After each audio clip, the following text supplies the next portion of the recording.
Bonjour à tous, je voulais vous faire une petite démo des nouvelles fonctions d'iPadOS 18 en ce qui concerne la reconnaissance d'écriture, le redressement de l'écriture automatique et puis aussi les, fonctions de calcul automatique qu'on a vu en démo pendant la WWDC.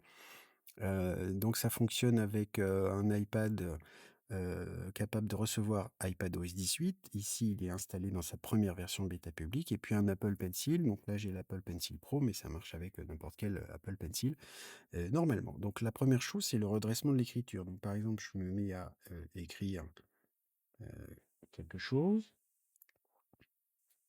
j'écris quelque chose et puis dès que je soulève le stylet, hop, il fait un peu de redressement en tentant de conserver mon style d'écriture qu'il apprend au fur et à mesure. Donc je pense qu'il s'améliore au fur et à mesure des jours que j'utilise un peu le stylet et la fonction d'écriture. Et puis, dès qu'on commence à écrire, donc là j'écris autre chose. Hop, dès qu'on lève le stylet, il fait un peu de redressement. Alors, il faut faire attention de temps en temps, il se plante un peu, par exemple, avec les E dans l'eau qu'il peut y avoir dans le mot œil ou le mot bœuf ou le mot cœur. Alors voilà, je vais essayer d'écrire ça. Donc j'écris cœur, bœuf, œil. Et là, par exemple, il a plutôt compris court et bouffe, qui n'existe pas, et puis œil, il sait pas trop ce que c'est non plus. Alors je vais essayer de réécrire cœur, je force un peu, hop, là il a mieux trouvé. Et puis je réécris, voilà.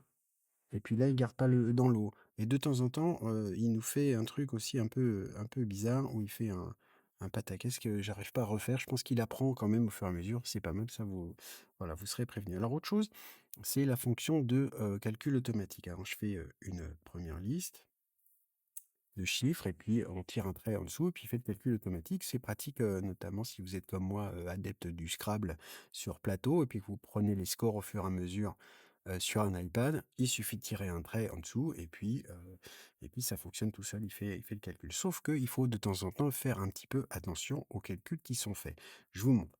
Par exemple, je fais une autre liste ici, comme si c'était un deuxième joueur, par exemple. Puis j'arrive en bas de l'écran, alors je fais défiler. Et je continue, hop, 9, 10. Alors ça, normalement, 1, 2, 3, 4, 5, 6, 7, 8, 9, 10, ça fait 55. Je tire un trait, et là, il me met 40. C'est un peu comme s'il ne faisait l'addition que des chiffres qu'il voyait. Alors pour vérifier les chiffres qu'il prend en compte pour faire son calcul, il suffit d'appuyer avec le doigt sur le résultat. Donc ici, j'appuie sur le 40, et il me dit qu'en fait, il a pris que les 6, 7, 8, 9, 10.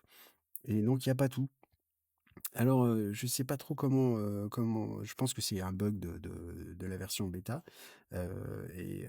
on peut essayer par exemple alors, je prends la gomme, j'efface le résultat, je reprends mon crayon et j'essaye de mettre, tous les chiffres, ensemble et là je vais retirer un trait et là, j'ai mon 55. Alors, c'est pas forcément super pratique, si, la liste est vraiment très longue et je sais pas trop comment faire sinon pour, voilà. Mais enfin, soyez prévenus, la fonction, en tout cas dans la version bêta de calcul automatique est pas forcément super fiable. Voilà pour cette fois. À bientôt.